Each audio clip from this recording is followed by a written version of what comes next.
So let's talk about how sometimes on interpretive signage in national parks, there are characters that have been created specifically to help teach or help a learning experience, maybe for younger people, to create a way to like engage for like an extended period of time. Like the character might appear on multiple signs, the character might appear on brochures, the character might appear. Obviously, you work in education. I worked for a long time in education. Let's talk about when that works really well and sometimes when it doesn't. Yeah, well, I mean, I get it. I think from the perspective of, hi, I'm taking my child, not mine because I don't want children, or do I have them, to a learning experience that can feel kind of dry. Let's use a cartoon character to hook them. I just feel like it's Mr. DNA from Jurassic Park. A little bit, or Clippy. Dino DNA, or Clippy, anthropomorphized things, essentially. I guess a talking animal would be considered to be anthropomorphized. No? I think it's maybe only non-living objects can be anthropomorphized. Oh, because they have some amount of life already, but they're just not. Like, are you saying like taking an animal and personifying it? Right. I think that would just be personifying as opposed to anthropomorphizing. Now we're getting into a language debate. So I do think it's interesting when we have that. I feel like that has to be something that's fairly recent, like within the last several decades, like from the 90s, 80s, 90s. Probably. Like, I don't think that was the thing that was happening beforehand, where it was like, I mean, I guess you have animals like Smokey the Bear, who was probably from the 70s, and you also have the owl, whose name I don't remember. Give a hoot, don't pollute.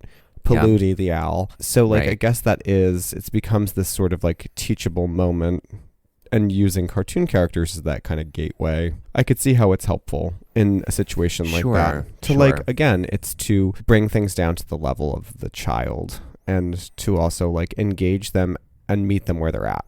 Sure, I get that. I totally get that. I always like it when I tend to like it more when you can definitely tell, like, okay, I'm using a device, but I'm actually like, I'm going really far with the device because, for instance, like Smokey the Bear exists to have one message. Right. In any context Smokey the Bear is in, Smokey the Bear is going to have the same message, right? Like, only you can help prevent wildfires, things like that, right? He's the same with the little owl and the littering and the polluting. Whatever and their name is. Right. But I really appreciate it when you can tell that it's not just one layer, you know? Like, while Smokey the Bear is iconic, the point of Smokey the Bear was, hey, we need to not only educate young people, but just educate people in general about wildfires. We can do that through something that is a little more accessible. Well, I think it also allows you like to coalesce an idea or a movement into a thing. It's like it's like mascotism,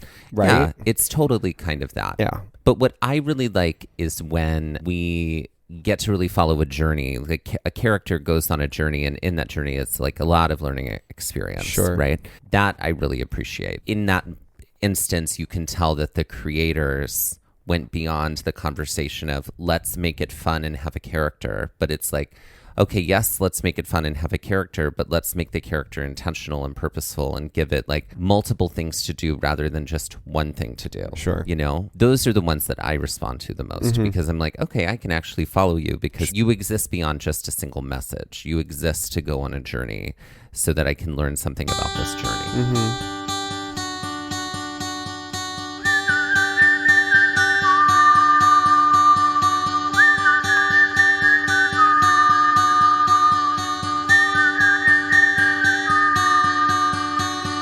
Looking for adventure, I want to follow on the trail, or get a little lost and let the wind fill my sails. Get up when the stars still fill the sky, don't wake the sun, there's so much to be done, and the day has just begun. Go where the postcards are real, you can feel, you can open your eyes and open your heart when you gaze at the national park. Follow you there. At the national park. At the national park. Follow you, I'll I'll follow you there.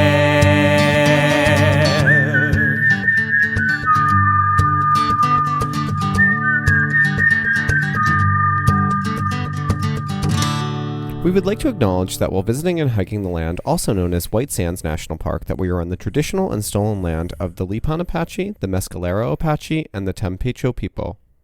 Okay, so we're taking it way back on this episode to our trip to White Sands National Park.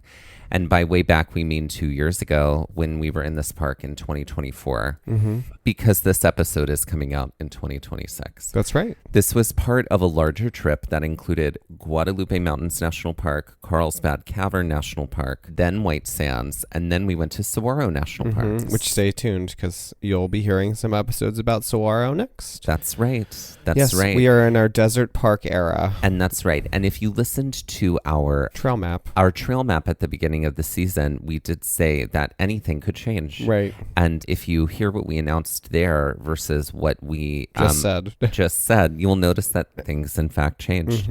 So we were fortunate to take this trip with our good friend of the pod, Becky Lomax, who's also an author, and did the first 3 parks with Becky and then split off after this final leg here in White Sands National Park. So essentially we just did Saguaro on our own. Yep.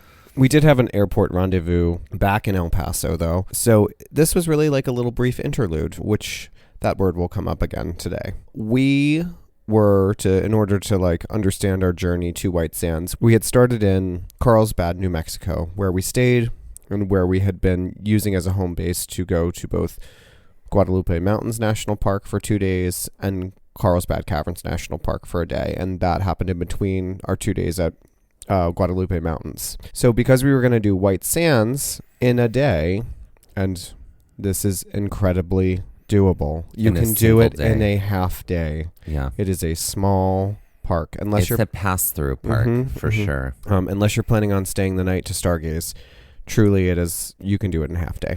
But because we were staying in Carlsbad and we were only doing this in a half day and then immediately driving to Arizona from New Mexico to Saguaro, Tucson specifically, we needed to hit the road pretty early. So we wanted to be able to do everything that you could do in White Sands, which we did, and we didn't want to have to deal with the heat because this is a desert sand park. And so that has a lot of implications with it when it comes to the heat. Kind of no matter the time of the year, it just something to kind of be cognizant of. So leaving from the Carlsbad, New Mexico area, this was going to be a 3-hour drive that was going to involve a lot of elevation because it meant we were going to have to climb through the Lincoln National Forest. This route also took us just south of the Mescalero Reservation. Becky was the one who was driving on this day, and I was up front and for most of this part of the drive. And did I fall asleep in the front seat? Was that what was going on? Great. I'm pretty sure. I somehow slept in a car, which is odd. You were I don't tired. usually do that. I was tired. Yes, you had exhausted me. Yeah, usually That's do. But the drive was about 3 hours, and to ensure that we would get to White Sands by 9 a.m. with time to stop for the restroom, we did leave around 5 or 5:30. Because sometimes hiking early and hiking often means driving early and driving often. It's true. So this is the typical park time for us, especially since you get up early. And Becky kind of doesn't sleep. She also Very has well. similar sleep patterns to you. Yeah. So Meanwhile, you suffer. So yes, but I've accepted the fact that But we I get always up suffer. early. but I always suffer. This is a beautiful drive. So for the bulk of it, we are on Highway 82, which is sleepy once we head west. But eventually, the closer we get to Lincoln National Forest, the more picturesque the scenery becomes. As we climb in elevation, as we get into the National Forest, we can tell that this is a big recreational area. There are some small souvenir type stores along the way and lodging as well. And there are homes and cabins that we also get to into some snowy areas within the National Forest. Having not seen much snow that year in New Jersey, this was a welcome sight. And for Becky, on a typical year in Montana, this is a typical sight, seeing snow. One of the things that Becky did talk about on the drive was the city of Cloudcroft, as this is essentially at the peak of the National Forest on 82. Cloudcroft sits at about 8,600 feet of elevation. And the cool thing about Cloudcroft, other than the elevation, which we'll talk about a little bit more in a bit, is that it's also featured in the book Aristotle and Dante Explore the Waters of the World, which, if you want a lovely, lovely book, please read this. But do read Aristotle and Dante Discover the Secrets of the Universe first, because, talk about tearing out your heartstrings. So Cloudcroft is so high up that you can actually see the city of Alamogordo below, which is a wild perspective. And I'm pretty sure you all woke me up to see this, which was really cool. Yeah. So we were going to drop over 4,000 feet of elevation to head down through the national forest. And then from there, White Sands is really close. Yeah, it's not too far. We make the descent through more picturesque forest. We are still seeing glimpses of the city below as we're driving. And I was definitely glad, even though elevation doesn't usually bother me, that Becky was driving. She has driven this route before. So it was nice for us to be passengers to be able to sort of see things and not have to be paying attention to the road, especially with the way that we were driving so high up. And once we get to Alamogordo, it really didn't take us much longer to get to White Sands National Park. It really is sort of like just right off the road. Yeah. Yeah. So we literally pull right off the highway onto the park entrance road. And then, which is called Dunes Drive. Correct. And then we pulled into the visitor center.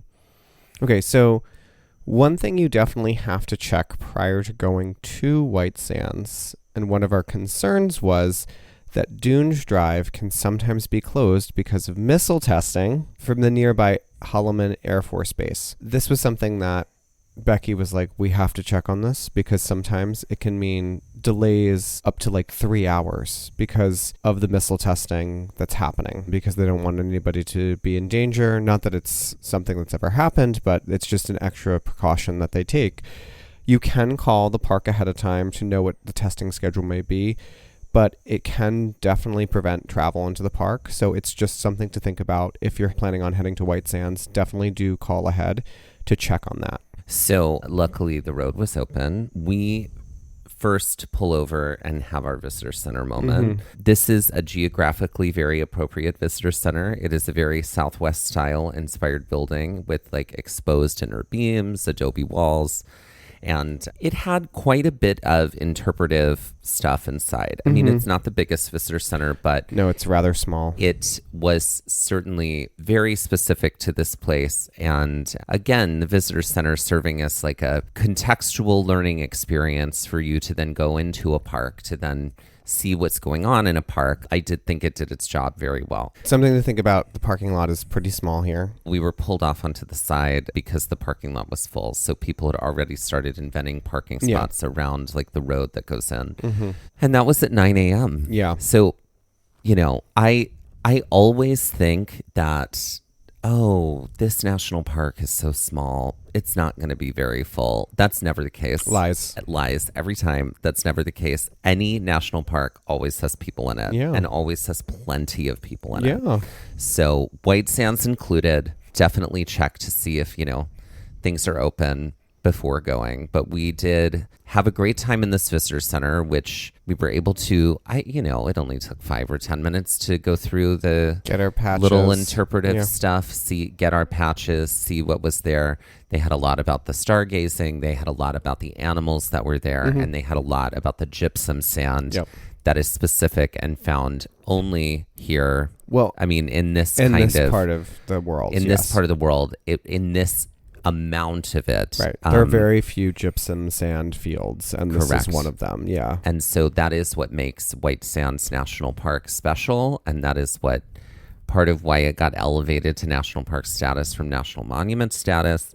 So there is some really cool science involved here that you're not really going to find anywhere else, at least nearby. And that visitor center does a great job of like letting you know what's going on. Yeah. And I feel like for the last of our sand parks, White Sands, Great Sand Dunes, and Indiana Dunes, I feel like this one is very different. And we'll get into that a little bit more as we move on. So we take a moment here to stop and top off our water, pack some additional snacks, and we get back in the car and we start our way down Dunes Drive through the entrance station. And with that, let's take our first break.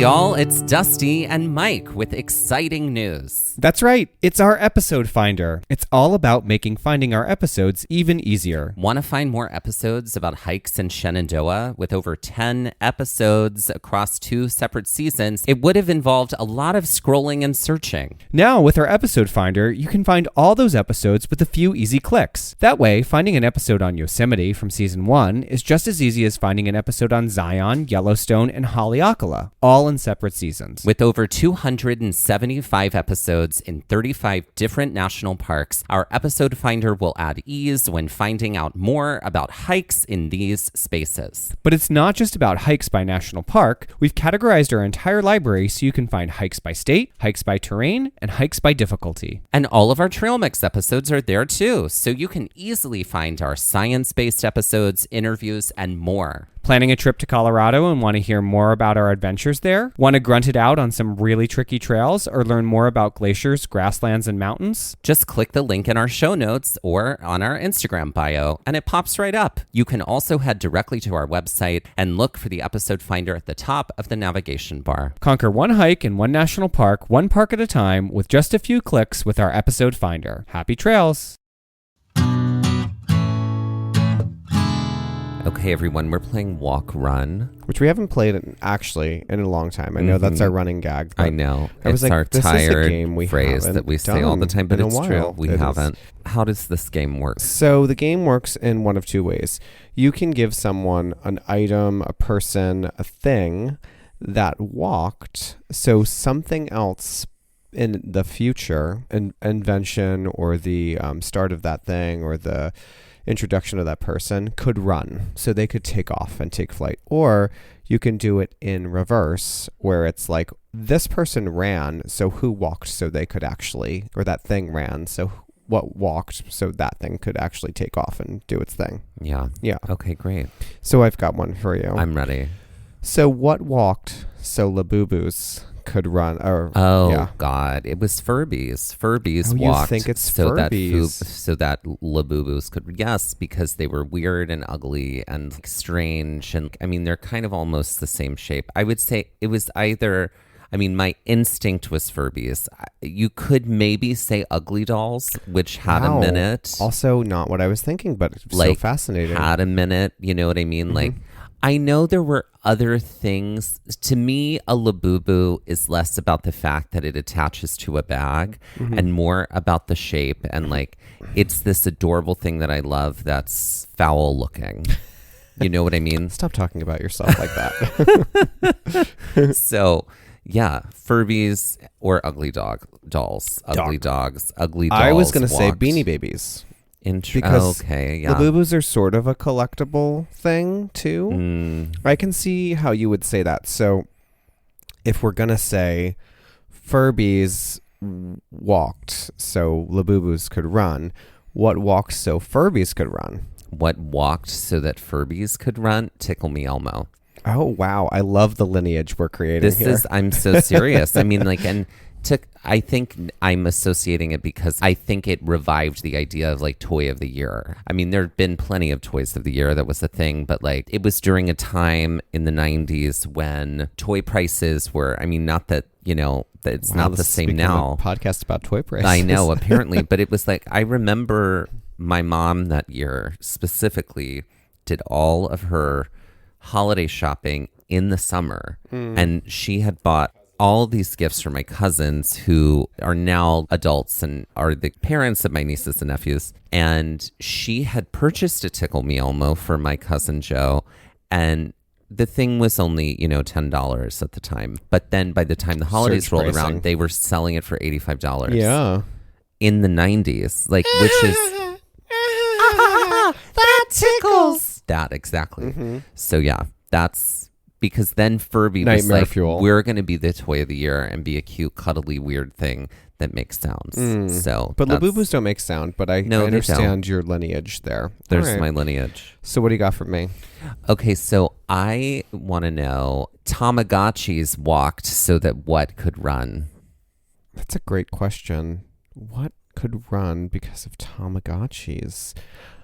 I feel like I feel like it became like handheld video game consoles. Now, Game Boy was already a thing at the time, but at that point, things then exploded. I feel like, I think it became like that was like the market for care for something. God, Tamagotchis. I wish that I had one. I didn't even have a Digipet. No.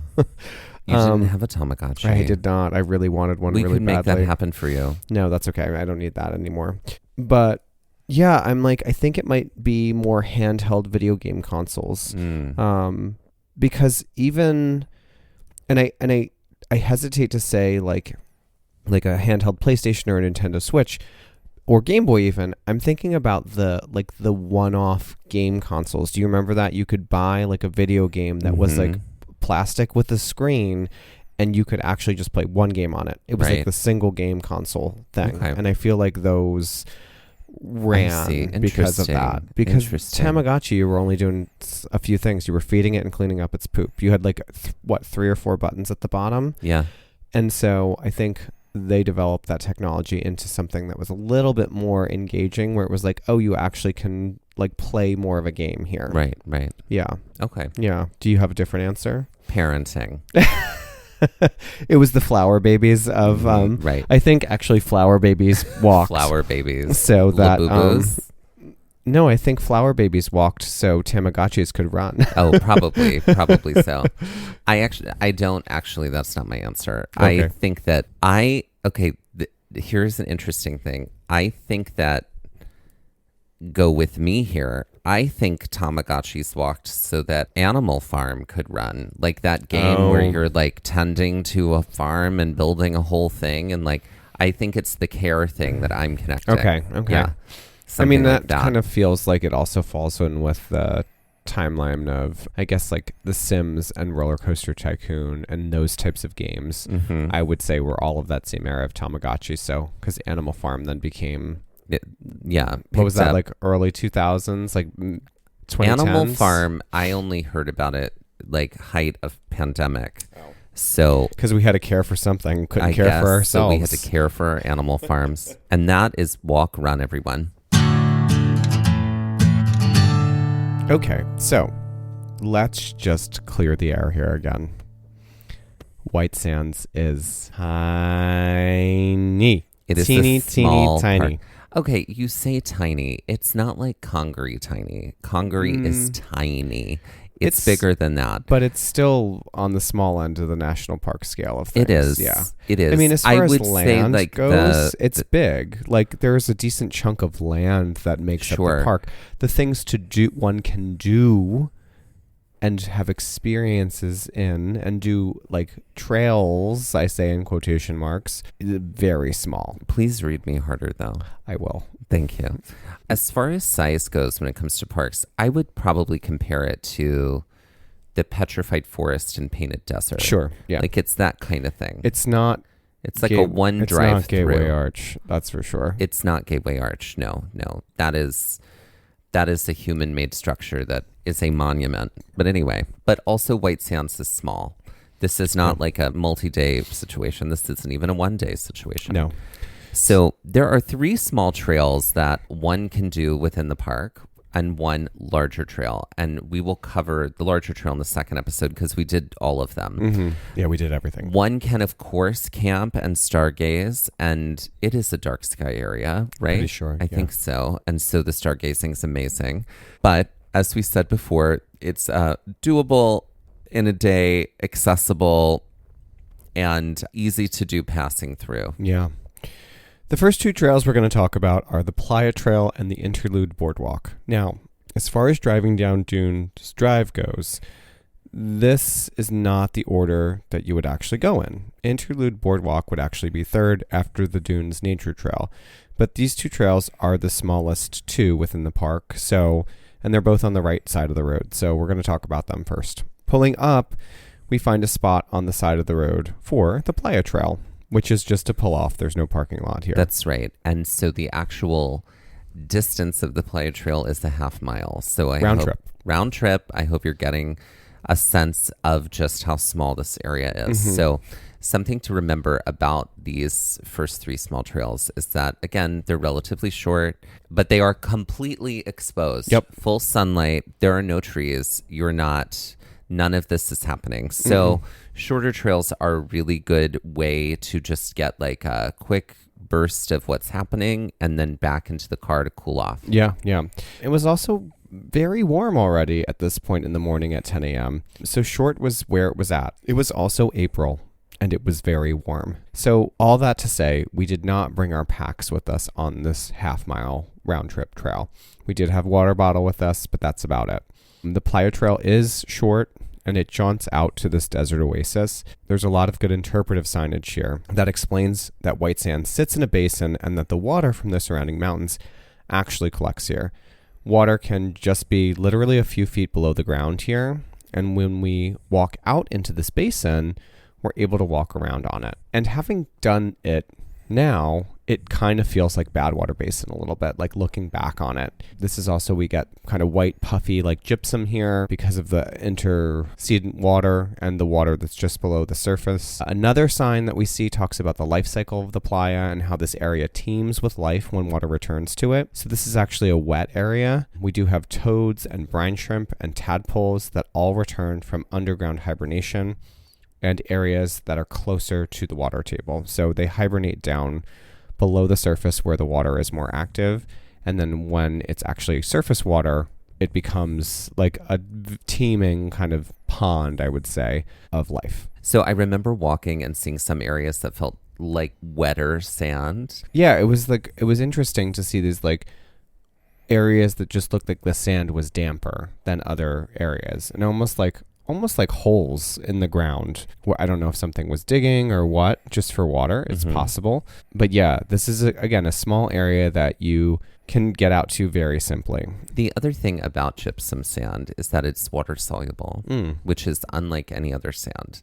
So when it does get wet, unlike the sand at the beach where like the water pulls out and then it's not really retaining any water, gypsum sand is soluble in water because it's technically crystals. Like a lot of the current parks, hundreds of thousands of years ago, this land was much lusher and wetter. So signage here also talks about the footprints that have been left behind by prehistoric animals and how they're preserved within the playa. After we explore a little, we end up making our way back to the car and we head down the road. We did stop at the Dune Life Nature Trail next, but we're going to stay on the right side of the road and talk about Interlude Boardwalk Trail. And if I were you, I think doing the trails in the order that we're presenting them in this episode actually makes a little bit more sense because it's like a build-up to the largest trail in the park, which we'll talk about in the next episode. So this trail had an actual like proper parking lot, which was just off of Dunes Drive. It was pretty full and also full of people with dogs. Yeah, a lot of dogs. This park seems like one giant car on a hot day, so it is comforting that people are taking care of their dogs. But damn, this seems like a baffling park to take them to because it's just like, it very quickly can get so hot. Yes, yeah. But yes, it did spawn some of our favorite parody work. Dog parody work. That's true. Dog parade, smushy faces on display. Dog parade. I forget the rest of the lyrics. I forget what we said, but we ended with barking. We did end up with woof, barking. right? Woof woof, indeed. So we continue on past the floofs, our little floofy dog friends, onto a metal boardwalk, which makes this the most accessible trail within the park. You could do Playa Trail, I guess, depending on your availability and what your comfort level is. But this is a truly accessible trail. It's great considering there really isn't a lot to see in the park with full accessibility. And while you can certainly drive around the park, it's not like driving through arches and being like, I'm staying in the car, but oh my God, look, there's that arch over there. It's not that kind of park. So it is nice that this trail is here, at least, because it allows you the opportunity to see some of the expanse of the park.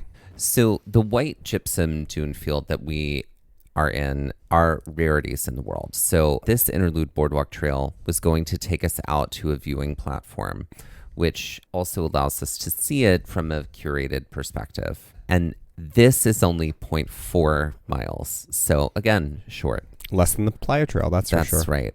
So we walk out to the boardwalk, and when we get to the covered viewing area, gives us an amazing view of the Sacramento Mountains through the dunes, because the dunes are surrounded by mountains here. And so plenty of desert life here along the boardwalk in this viewing area. Right here in this viewing area, it's got lots of signage, including signs that talk about the geological timeline of the area, the benefits of yuccas, the lizards, the moths, the flora and the fauna protection across national borders. Again, it looks like a sand field, but there's a whole lot more going on here than seems to be on the surface. After examining the signage and the surroundings and taking in the sights of yet more dogs, we do make our way back down to the car. And with that, let's take our second break.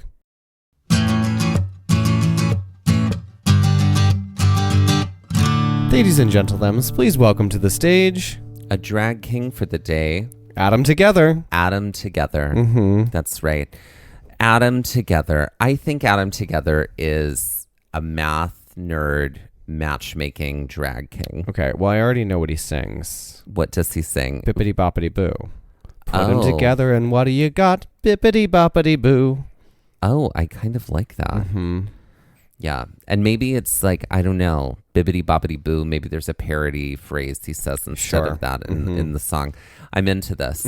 Adam Together. So he's a matchmaking math queen, king, king queen. So is it like a match game show when you go to a show? It might be. Yeah. You might get matched with somebody and go on a date live. Maybe it's like a speed dating experience and they're the MC. I love that. Adam Together. I'm into that. And I mean, we are recording this on Valentine's Day. Oh, we are. What a better day for you and I to find love. That's right. That's right. We just graced each other's fingers. We graced each other's fingers. We did. like the painting in the Sistine Chapel that we just saw recently. We did. Okay, Adam Together. Okay, great. So it's a dating matchmaking show where the participants get to get matched together with dates. Yeah, I think the merch is given to you. I mean, there's a lot of ways that we can do this. I'm thinking of the matching game that they talk about on Schitt's Creek with the locks and the keys. Yes. So I feel like you go into the event, and this is like the icebreaker moment. Singles week. And it's like, great, here's your merches. You get a key, you get a lock. And then like you have to find out who it belongs to. And even if it's not a love match, you spend the first part of this speed dating match game style event chatting with somebody that you're meeting for the first time to break the ice with them. I like that. And then from there it goes into just fun, campy dating. Hosted by Adam Together. And bippity boppity boo, indeed. Ta-da. Ta-dor. So, ladies and gentlemen, please welcome to the love stage. Adam Together. So you don't think Adam Together lip syncs to Yakety Yak? I do not. No? That's a dead joke in my mind. That's your favorite song, though. It is not. It is. Don't talk back. You just need to finish cleaning up your room. Thanks, Mom. Thanks, Mom. All right. So back to White Sands. So the last of our small hikes on this day was the Dune Life Nature Trail, or at least the last that we're presenting right now. This trail is a 1 mile loop, so the longest trail that we will do in this first episode. And so it's actually situated between the Playa Trail and the Interlude Boardwalk Trail. We would recommend leaving this for last, though, just because it feels like a nice build up to then do the Alkali Flats Trail, which is what we're going to talk about in our second episode on White Sands. So when we arrive at the Dune Life Nature Trail, we park in a lot that's got plenty of cars in it, similar to the Interlude Boardwalk. We gear up, put our packs on for this hike. And we knew this would be a little bit longer. Again, it's only a 1 mile loop, so it's not like it's like the longest loop in the world, but it's going to be longer than the things we did before. And did we wear our boots? Yeah, we had our boots on. We had our boots on. Yeah. Okay, yeah. Because sometimes, occasionally, we will wear sneaks. But I think... Oh, no. Did we have I had sneaks my on? boots on, but you had those. I think you wore those wacky shoes. Like you wore like sand shoes. What wacky shoes? What wacky shoes? I had those in Indiana Dunes. Oh, that's what I'm remembering. And you hated Okay, them. That's right. Yeah. That's right. No, you had your boots on, but you had to take your boots off a few times to get the sand out. Oh, yeah, that's true. Yeah. We knew about Yeah, that. we knew about that, yeah. Oh, yeah, because they continued To fill up. Yeah. That's right. Yeah. I was like, I should have worn gaiters Yeah. over them Yeah. with like my bare legs and some shorts. Right. So as we are walking up to the start of the trail, we are immediately greeted with a sign that tells us to take plenty of water with us, as there are 2 steep climbs that we would have to do on this hike. Further signage told us to watch out for and to follow the trail markers, which were blue posts with the club symbol on the top of them, and to not hike during the hottest part of the day from June to August. It was, as we said earlier, April, and it was hot, so also I would say don't hike during the hottest part of the day most times of the year. Maybe in like the low time of the year as far as temperatures, like November to February, maybe it would be refreshing. But yeah, April was definitely already feeling kind of warm. So this trail initially cuts us through a field of dune grass. Then it is very apparent that the hill we need to cross over will lead us into the dune fields. When we get onto the dune fields, we can see the Sacramento Mountains and the San Andreas Mountains a little bit better, as we were a little more elevated here. So when we get onto the dune field, there was initially a lot more plant life and these sort of hulking dunes with dry vegetation growing from them. It is a very different glimpse into this park than we have seen so far. There is a lot more vegetation here than I expected, and it's clear that these desert plants have adapted very well to their climate.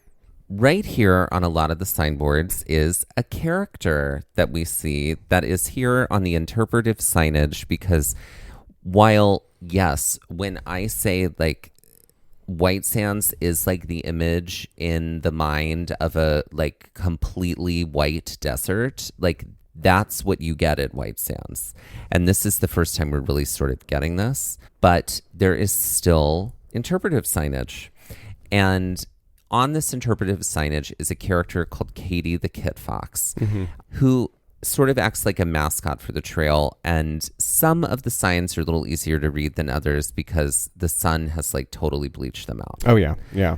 And yes, it is hot when we're on this and it is exposed, but yet not too bad. No, we are able to see the markers in the distance, and we're able to watch a trail of people that's following them. So getting lost would have been a little difficult. You would have had to have been very oblivious to your surroundings and just wander off. There is a lot of elevation change here as we move through the dune field, though. But the biggest rise up until this point was the initial grunt that we had taken from the parking lot area where there was all the dune grass up over the hill to get onto the dune field. Okay, so as we continue to go out, we do come closer to the edges of the dune field. We're actually very high up, and it feels a little odd to see, but it probably would have been a good time, like if had we sleds and wanted to sled down the hills here. Because it was very hot. There was like, we were highly elevated here in this back part of the dune field from the lower floor that was below us. It was pretty cool. And there are almost like canyons between the dune fields. And down below, there's some low vegetation in them. I mean, not a ton, but some. And so we were getting a little bit of that in between. And it's probably because those areas got a lot more shade because they're in a lower valley, quotation marks around that, between these dune fields. And then there were some plants that had some like remnants of seed pods and flowers on them, and like some grasses and twigs that had grown woody that were all around in this area. Eventually we get to a section that is chock full of like fallen over, dead, and like ghostly looking standing trees. These looked like, you know, like an album cover from the 90s. Yeah. Like from like a Red Hot Chili Peppers album or something like that. I hated this part. This was Yes. my least favorite part of the park. Because you don't love dead trees or No, anything. I don't. You don't have a No. collection of photos just of dead trees. No. At some point, Mike will publish a book of photography Coffee just table of his book. dead trees. This was really strange, though, and a little wild to see, because a place like this you would think would be completely devoid of life, least of all trees, but yet here they are. And this was an area where a lot of people were, because again, I think they were feeling the same thing we were. Like, we're literally in the middle of a desert, and why are these trees here? This feels very, very odd. But again, as we talked about earlier in the episode with the Playa Trail, the water table is not far below the surface, so clearly taproots are digging for that water and getting it. After taking the time to explore among these trees where there was actually some shade. We do end up making our trek up and back to the original signboard that we started at, following the blue markers back up to it. This was the second big grunt of the trail, heading back to that starting crest where we first were introduced to Katie the Kit Fox. Not the hardest grunt, but it was still a grunt. So when we got to the top, we ended up making our way over the initial hill all the way down through the dune field that we trudged through to get back to the car.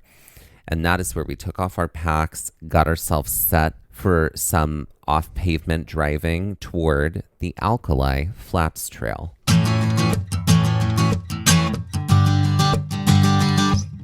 So we're going to put these on the Karen Stone scale of difficulty. What I will say, though, is Katie the Kit Fox on the interpretive signage, what I liked about her is that she was just like a small piece on the interpretive signage that generally told you about the animals of the area and the plants of the area. Mm-hmm.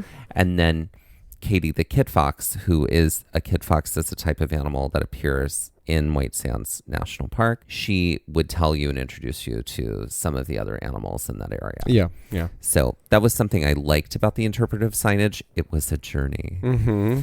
So let's talk about the first one we did, which was, or the first one we talked about, which was the Playa Trail. Two.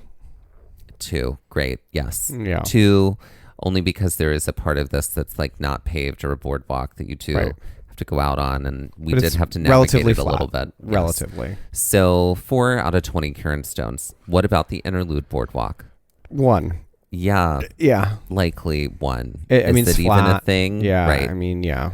So 1. So 2 out of 20 or 1 out of 10. Yes. Yeah, on the Karen Stone scale. That's right. And then lastly, the Dunes Nature Loop. I'm going to give this a 5 only because like there's definitely some uphill. And if you're not used to walking in sand, that's new. Yeah. And that's fun. And that's its own challenge. So 5 I'm out saying of 10. 4. 4 is my journey here. Great. It's not as hard as some of the other sand trails that we've done, or even as lengthy or difficult as what Alkali Flats would be. Yeah. Yeah. So 9 out of 20 Karen Stones. And so let's end this episode like we end all of our long format episodes with some Jeopardy style trivia. Okay, Mike, who wants to get us started today? I can. Okay. So my Jeopardy is titled How You Dune. And it's actually a play on Matt LeBlanc and his characters. Actually? Yes, it is. So wait, you said characters in the plural, and I don't know that that's true. He just plays himself. He only plays the one. He's only Joe Tribbiani, and that's it. No, I know he has other characters. Mm-hmm. Well, the roles he's played in other films. Okay, we'll go great. with that. So that was my inspiration. Dragging Matt LeBlanc was not on my bingo card for this episode, but here we are. Great. For 100, it's the role that put Matt LeBlanc on the map as the himbo Joey Tribbiani on this long-running NBC sitcom about a group of young pals living in New York. What is Friends? Yeah, that's right.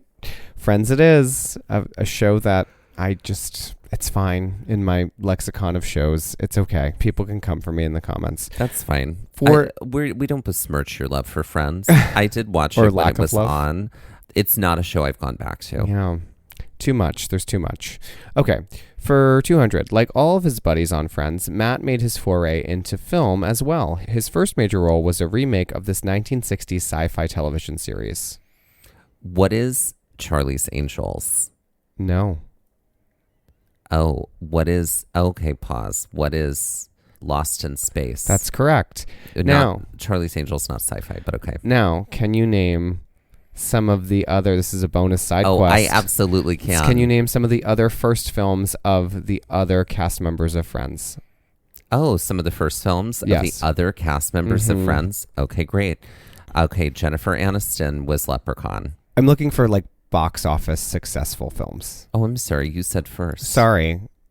All right. Well, Leprechaun is fine. Leprechaun. I'll also Leprechaun. take Office Space. I was going to say Office Space. Picture Perfect. Okay. I just want one. Thank you. That just was Jennifer Aniston. Great. One. Okay. Lisa Kudrow would have been Romy and Michelle. That's right. Also, the one about the boxer, the woman boxer, or the manager of the boxer. also starring Jane Krakowski. I don't know that film. Courtney Cox. Hold on. What? No, we have to find the name of it. It was called Marcy X. Oh. And Lisa Kudrow is forced to take control of a hardcore hip-hop record label. That's what it was. There was another movie that, I think it was some other blonde woman managed a boxer. Anyway, I was confusing them. Yeah. But Marcy X is a movie that also starred Lisa Kudrow. But okay. But we'll go back to the other Friends characters. Mm-hmm. So Courtney Cox, Scream. That's right. Yep. Okay. And Matthew Perry. Matthew Perry, Fools Rush In. Yes, look at you go. You got but it. I didn't get David Schwimmer. Oh, I forgot about Schwimmer. Oh, I didn't write him down. David Schwimmer. I don't know. And that's sorry, David besmirching both Matt LeBlanc and David Schwimmer. Mm-hmm. Whoops. Sorry to this man. Yep. Sorry to sorry to this white man. Anyway, whoops. For 300 on the remake kick, LeBlanc played a supporting role as Lucy Liu's himbo-akin actor boyfriend in a movie based on a 70s television series about ethereal crime fighters. And there it is. And that is what is Charlie's Angels. Right. Great. For 400, this spin-off of Friends, aptly titled Joey, only lasted for 2 seasons, but featured this actress known for her comedic chops in many a Christopher Guest film. She is most recently known as a wealthy socialite who met her untimely death when she thought that these gays were trying to murder her. Who is Jennifer Coolidge? That's right. And for 500, this role, which earned him a Golden Globe, had Matt LeBlanc playing a fictionalized version of himself. This was a television series. Oh, right. Oh, what is Extras? Not Extras. Oh, it was something like that, though, What's right? Episodes? What is Episodes? Mm-hmm. That's it. Okay, Yep, great. Great. And that's how you doon. I like that. Great. I like that. Okay, so I went in a completely different direction. Great. And I nerded out real hard about gypsum sand chemistry. Mm-hmm. Gypsum sand chemistry. There it is. So come on. That was really good. That was good.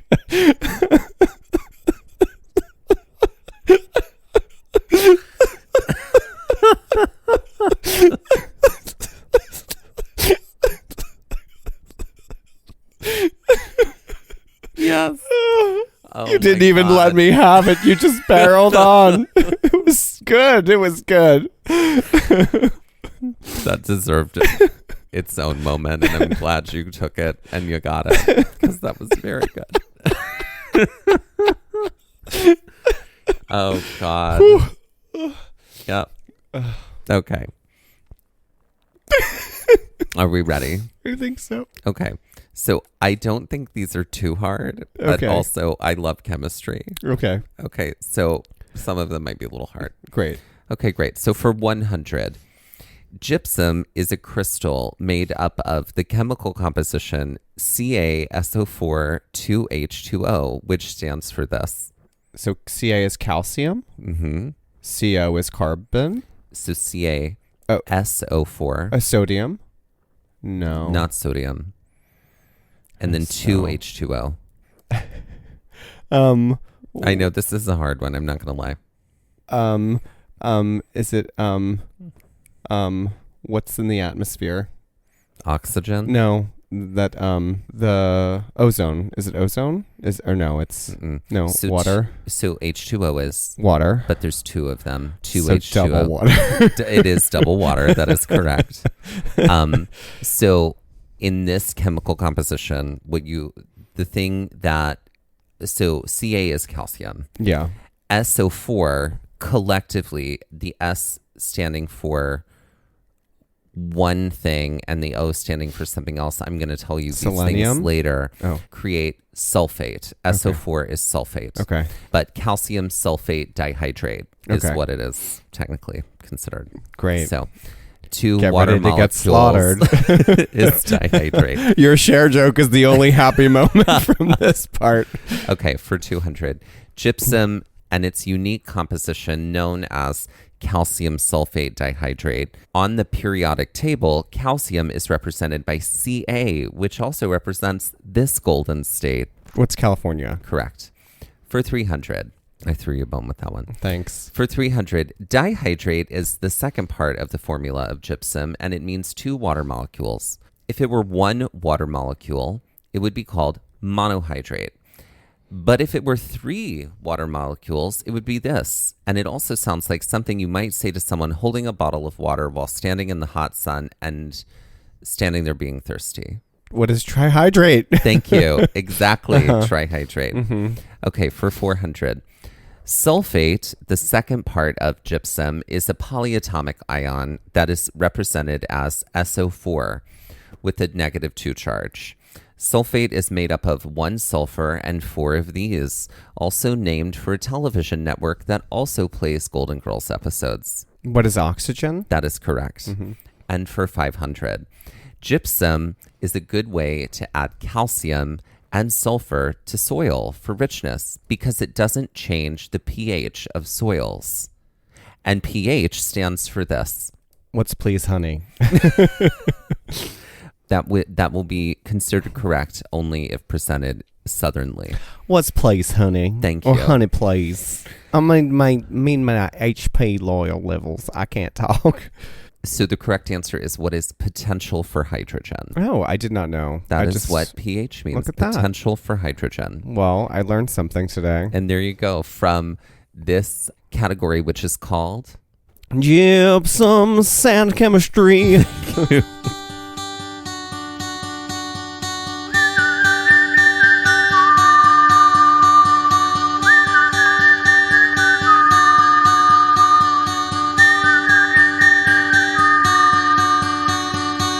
Looking for more episodes like the one you just heard? Then be sure to check out our episode finder for episodes by park, state, hiking difficulty, and terrain, as well as all of our Trail Mix episodes in one helpful place. Click the link in the show notes of this episode, our Instagram bio, or visit our website to make your listening experience even easier. This has been Gaze at the National Parks, the podcast, and we're here to remind you to hike early and hike often, and that adventure is always out there. Gaze at the National Parks was created, produced, edited, and hosted by us, Dustin Ballard and Michael Ryan. To see images from this episode, follow our Instagram at Gaze at the National Parks. To contact us, email us at gazeatthenationalparks@gmail.com. And to find out more about the parks visited on this show, visit our website, gazeatthenationalparks.com. That's Gaze, Gaze. All original artwork featured on Instagram and on our website is by me, Michael Ryan. All original music was written and performed by Dave Seaman and Mariella Klinger, with Sean Sklios on guitar. Our music producer is Skylar Fortgang. We would also like to acknowledge that while recording this episode that we were on the traditional and stolen lands of the Lenape people, also known as New Jersey.